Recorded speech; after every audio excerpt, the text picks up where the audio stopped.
Good morning everyone, welcome back to our YouTube channel Saraswati Education. तो जैसे कि इसके पहले वीडियो में हमने देखा था साइटोप्लाज्म क्या होता है, सेल का स्ट्रक्चर भी देखा था। अब आज के वीडियो में हम देखेंगे कि साइटोप्लाज्म में कौन कौन से ऑर्गेनेल प्रेजेंट है। तो चलिए स्टार्ट करते हैं। Endoplasmic reticulum number one is endoplasmic reticulum. It is a large organelle composed of membranous sheets and tubules start near the nucleus and stretch throughout the cell throat. तो endoplasmic reticulum क्या होता है? एक बहुत बड़ा large organelle represent है cytoplasm में, जो कि मेम्ब्रेनस शीट्स एंड ट्यूबल्स से मिलकर बना होता है। जो स्टार्ट होता है न्यूक्लियस से, न्यूक्लियस के पास से वो स्टार्ट होता है and stretch throughout the cell, मतलब पूरे सेल में वो स्ट्रेच रहता है। तो देखिए यहाँ पर ये एक सेल है, ठीक है। ये बीच में जो पिंक कलर का आपको दिख रहा है ना, ये न्यूक्लियस हो गया।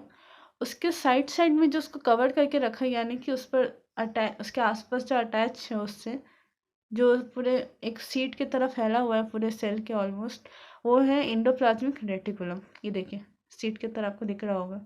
ये न्यूक्लियस के पास से स्टार्ट होता है और पूरे सेल में ये स्ट्रेच्ड रहता है। It has two parts.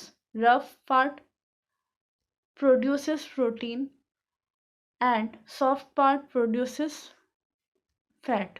देखिए यहाँ पर ये जो स्टार्टिंग वाला पार्ट है ना, वो रफ पार्ट है, यानी कि ये वाला देखिए थोड़ा हार्ड टाइप का शेप दिख रहा होगा। और ये जो लास्ट वाला पार्ट है इसका, यानी कि ये येलो कलर का दिख रहा है आपको, ये है सॉफ्ट पार्ट। तो ये जो हार्ड वाला पार्ट है, यानी कि रफ पार्ट जो है, वो है प्रोटीन, प्रोटीन प्रोड्यूस करता है। और ये जो पीछे में सॉफ्ट पार्ट जो है, वो फैट प्रोड्यूस करता है। Next one is ribosome. The ribosome on the rough endoplasmic reticulum specializes in the synthesis of protein. It is also called the protein factory. They are small granules attached to the endoplasmic reticulum. यहाँ देखें, ये जो endoplasmic reticulum है, इस पे आपको white colour के छोटे छोटे बॉल्स की तरह दिख रहे होंगे, यही है राइबोसोम। एक्चुअली जो रफ पार्ट में जो प्रोटीन प्रोड्यूस होता है एंडोप्लाज्मिक रेटिकुलम में, वो एक्चुअली एंडोप्लाज्मिक रेटिकुलम में नहीं होता है, उसमें छोटे छोटे ग्रैन्यूल्स प्रेजेंट होते हैं जिसे हम राइबोसोम कहते हैं। तो यही जो स्मॉल ग्रैन्यूल्स है, यही प्रोटीन प्रोड्यूस करते हैं। ये येलो वाले पार्ट में देखिएगा आप, ये वाइट बॉल्स आपको नहीं दिखेंगे क्योंकि वो फैट वाला पार्ट है, वहाँ पर फैट प्रोड्यूस होता है।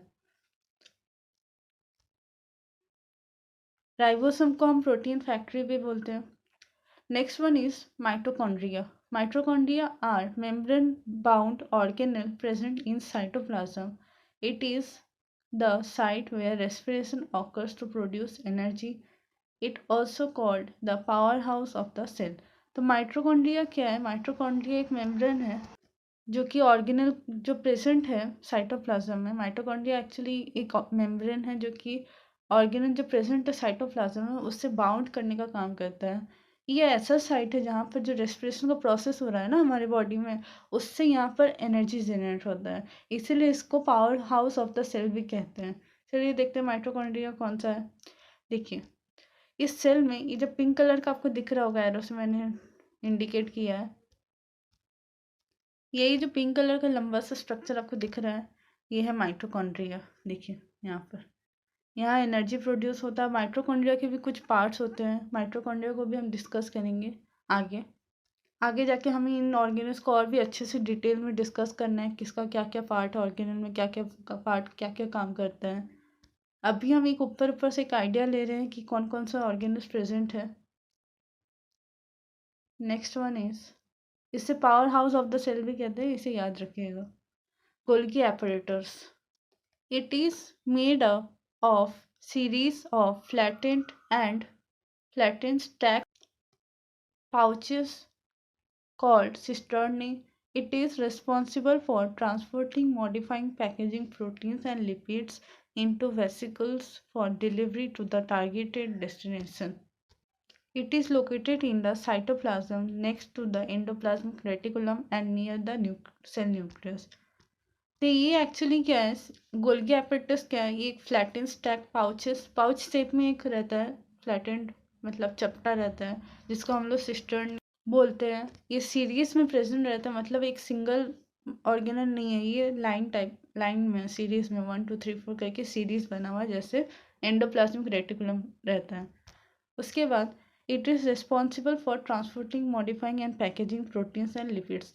जो प्रोटीन प्रोड्यूस होता है ना एंडोप्लाज्मिक रेटिकुलम में, उससे पैकेज करने का, मॉडिफाई करने का काम कौन करता है? गोल्गी एपेटाइटिस करता है। उसके बाद ये जो है हमारी बॉडी में डिलीवर किया जाता है टारगेटेड डेस्टिनेशन पर। It is located in the cytoplasm next to the endoplasmic reticulum and near the cell nucleus. ये एंडोप्लाज्मिक रेटिकुलम के बाद प्रेजेंट रहता है।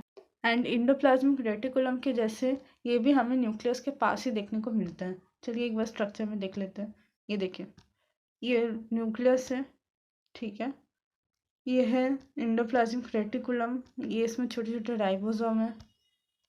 ये देखिए यहाँ से प्रोटीन प्रोड्यूस हो रहा है, ठीक है। ये प्रोटीन ट्रांसपोर्ट हो रहा है गोल्गी एपेरेटस। ये जो है देख रहे हैं आप, सीट लाइक स्ट्रक्चर है, सीरीज में प्रेजेंट है। ये प्रोटीन जो है यहाँ आता है गोल्गी एपेरेटस के पास। उसके बाद गोल्गी एपेरेटस इसे मॉडिफाइड करके टारगेटेड डेस्टिनेशन पर रिलीज कर देता है, सिक्रेट कर देता है, ठीक है। तो यहाँ से एक रॉ प्रोटीन जनरेट होता है। रॉ प्रोटीन को मॉडिफाई करने का काम गोल्गी एपेरेटस करता है, ये देखिए। और फिर वो इसे सिक्रेट करता है। और यहाँ अगर देखना है तो ये देखिए, ये ग्रीन वाला स्ट्रक्चर आपको दिख रहा होगा, ये है Golgi apparatus. Next one is lysosome. Lysosomes are small vesicles of different shapes containing digestive enzyme। तो लाइसोसोम क्या है? ये छोटे छोटे ऑर्गेनल्स प्रेजेंट होते हैं अलग अलग शेप के, जिसमें कुछ डाइजेस्टिव इंजाइम्स प्रेजेंट होते हैं। अब ये डाइजेस्टिव इंजाइम क्या है, ये जब हम आगे से और डिटेल में पढ़ेंगे तब मैं आपको बताऊंगी। अभी के लिए इतना जानिए कि लाइसोसोम जो है एक छोटा सा ऑर्गेनल प्रेजेंट होता है। Their enzymes destroy and digest foreign substance around them. कोई भी ऐसा सब्सटेंस जो बाहर से इंटर कर रहा है सेल में और सेल के लिए वो हार्मफुल है, तो इस टाइप के कोई भी सब्सटेंस को, जिसे हम लोग फॉरेन सब्सटेंस कहते हैं, उससे डिस्ट्रॉय एंड डाइजेस्ट करने का काम कौन करता है? लाइसोसोम करता है। एक्चुअली इसमें जो प्रेजेंट इसमें जो प्रेजेंट इंजाइम्स होते हैं वो ये काम करते हैं। मैं तो देखिए, इसमें जो इंजाइम्स प्रेजेंट है वो क्या कर रहे हैं? वो डिस्ट्रॉय कर रहे हैं, डाइजेस्ट कर रहे हैं फॉरेन सब्सटेंस को। तो ऑब्वियस सा बात है कि जो सेल खराब हो गया, जैसे कि हमारी बॉडी में डेली बहुत सारे सेल्स बनते हैं और बहुत सारे सेल्स डिस्ट्रॉय होते हैं, तो उन्हें डिस्ट्रॉय करने का काम कौन कर रहा है? नॉर्मल सा चीज़ सोचिए, कौन कर रहा है? लाइसोसोम कर रहा है। उनमें जो लाइसोसोम प्रेजेंट है वही सेल जब खराब हो जाता है तो उसे डिस्ट्रॉय और डाइजेस्ट कर देता है। Many damage cells are rapidly destroyed by their own lysosomes and hence they are called the suicide bags. इसीलिए इसे सुसाइड बैग कहा जाता है। तो आपसे अगर क्वेश्चन में पूछे कि लाइसोसोम को सुसाइड बैग क्यों कहा जाता है, तो आपको ये आंसर देना है कि इसमें कुछ इंजाइम्स प्रेजेंट होते हैं जो कि सेल जब खराब हो जाता है तो उसे खुद ही डिस्ट्रॉय और डाइजेस्ट करने का काम करते हैं, इसीलिए इसे suicide bag of the cell कहा जाता है। अब लाइसोसोम कैसे होते हैं देखने में, ये देखिए, ये लाइसोसोम है, ये फॉरेन सब्सटेंस इंटर कर रहा है, ठीक है। और लाइसोसोम क्या करेगा? इससे जैसे अटैच होगा इसे डिस्ट्रॉय कर देता है और बाहर निकाल देता है। और अगर अच्छे से देखना, और एक स्ट्रक्चर मैंने यहाँ पर पेस्ट किया है, ये देखिए, ये सेल है, ये लंबा लंबा हो गया माइटोकॉन्ड्रिया, ये गोल्गी एपेरेटस। उसके बाद देखिए ये छोटे छोटे ग्रीन स्ट्रक्चर में अलग अलग डिफरेंट शेप में प्रेजेंट है, इसे ही हम लाइसोसोम कहते हैं। Next one is centrosome and centrioles. A centrosome is found only in an animal cell. जैसा कि मैंने आपको पहले के वीडियो में बताया था, एनिमल का स्ट्रक्चर अलग होता है, प्लांट का स्ट्रक्चर अलग होता है, जितने भी ऑर्गेनिजम्स हैं सबका डिफरेंट डिफरेंट स्ट्रक्चर होता है, फंक्शन होता है। तो उनके जो स्ट्रक्चर फंक्शन को अलग कौन कर रहा है, उनमें जो सेल प्रेजेंट है उसमें जो ऑर्गेनल प्रेजेंट है वो उनके स्ट्रक्चर एंड फंक्शन को अलग कर रहे हैं। हमारा स्ट्रक्चर अलग है, ऑब्वियस सा बात है कि हमारे सेल में कुछ ऐसे ऑर्गेनिज्म प्रेजेंट होंगे जो कि अदर ऑर्गेनिज्म या प्लांट में प्रेजेंट नहीं होंगे, इसलिए हमारा स्ट्रक्चर फंक्शन अलग है। तो उन्हीं ऑर्गेनिज्म में से एक और ऑर्गेनल आता है, वो होता है सेंट्रोसोम। और ये सेंट्रोसोम जो है ये सिर्फ एनिमल सेल में पाया जाता है। It is located in a clear area of cytosome close to the cytoplasm close to the nucleus. तो ये देखिए यहाँ पर एक क्लियर एरिया आपको दिख रहा होगा, ये है सेंट्रोसोम, जो कि इसे अगर हम जूम करें तो इस तरह का दिखेगा। ठीक है। जब सेल डिवीज़न होता है, नए नए सेल का फॉर्मेशन होता है, और जब सेल डिवीज़न होता है मतलब अलग अलग सेल फॉर्म होते हैं, तो उन्हें बांधने का काम कौन करता है? Spindle fibre. वो स्पिंडल फाइबर कहाँ से जनरेट होता है? वो स्पिंडल फाइबर जो है सेंट्रोसोम प्रोड्यूस करता है। ठीक है। The centrosome contains two centrioles which are a short bundles of microfilaments। तो सेंट्रोसोम को अगर हम बड़ा करें तो इस तरह का स्ट्रक्चर दिखता है। इसमें देखिए दो अलग अलग स्ट्रक्चर आपको दिख रहे हैं अगर इंडिविजुअली देखें तो। एक तो ये वाला हो जाता है लेफ्ट साइड में और एक राइट साइड में। इसे हम लोग कहते हैं सेंट्रियोल्स, जो कि राइट एंगल में अरेंज रहता है। Next one is plastids. Plastids only found in plant cell. जैसे कि हमने अभी सेंट्रोसोम के बारे में पढ़ा कि ये सिर्फ एनिमल सेल में प्रेजेंट रहता है, उसी तरह से प्लांट में भी कुछ ऐसे ऑर्गेनिल्स होंगे जो कि सिर्फ प्लांट सेल में प्रेजेंट होंगे और उनके स्ट्रक्चर एंड फंक्शन को अलग करते होंगे। These are special organelles in shapes oval, spherical and disc। तो इनका जो शेप होता है ओवल भी हो सकता है, स्फेरिकल भी हो सकता है एंड डिस्क शेप भी हो सकता है। Depend upon their colour. Plastids are classified as leucoplast, chromoplast and chloroplast. तो ये जो प्लास्टिड होते हैं अभी हमने पढ़ा, ये अलग अलग शेप एंड अलग अलग कलर के होते हैं। तो इनके कलर के बेसिस पर हम इनको से डिवाइड कर सकते हैं। एक होता है ल्यूकोप्लास्ट, एक होता है क्रोमोप्लास्ट, एक होता है क्लोरोप्लास्ट। तो आइए डिस्कस करते हैं कौन सा क्या है। Leucoplast, it is a colourless plastids, it stores starch.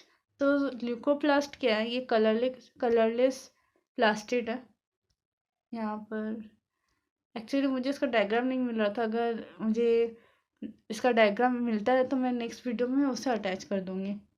Chromoplast क्या होता है? तो आपको ल्यूकोप्लास्ट पता चल गया। ल्यूकोप्लास्ट का अगर ऑब्जेक्टिव में अगर आपसे पूछेगा कि ल्यूकोप्लास्ट का कलर क्या होता है, तो आपको कोई भी कलर चूज नहीं करना, आपको चूज करना है ये कलरलेस प्लास्टिड होता है।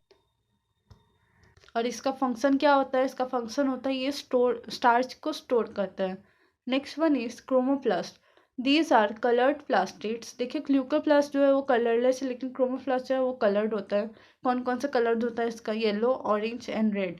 दे are mostly present in flowers and fruits and the colouring pigments associated with them are xanthophyll yellow and carotene orange. ये मेनली जो कलर पार्ट होता है ना प्लांट में, जिसका कलर पार्ट कौन सा होता है? एक फ्लावर पार्ट होता है, फ्लावर होता है, और दूसरा हो जाता है फ्रूट। यही तो हमें अलग अलग कलर के दिखते हैं, तो उसमें क्रोमोप्लास्ट प्रेजेंट होता है।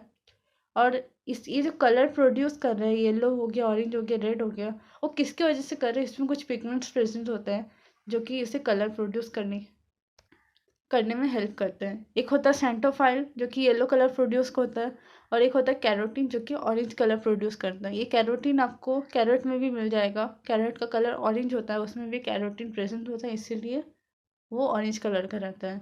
Last one is chloroplast. These are green colour plastids. ये ग्रीन कलर का होता है सिर्फ।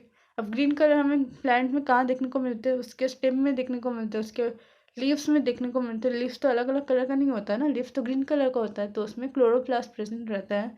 They have green colour pigments. इसमें भी एक पिगमेंट होगा जो इसके कलर प्रोड्यूस कर रहा है। तो वो पिगमेंट का नाम क्या है? क्लोरोफिल। तो इसमें जो क्लोरोफिल प्रेजेंट है वो इसमें से कलर प्रोड्यूस कर रहा है। ये देखिए इस तरह का होता है प्लांट सेल का स्ट्रक्चर। ये जो ग्रीन कलर का आपको दिख रहा है ना, ये है क्लोरोप्लास्ट।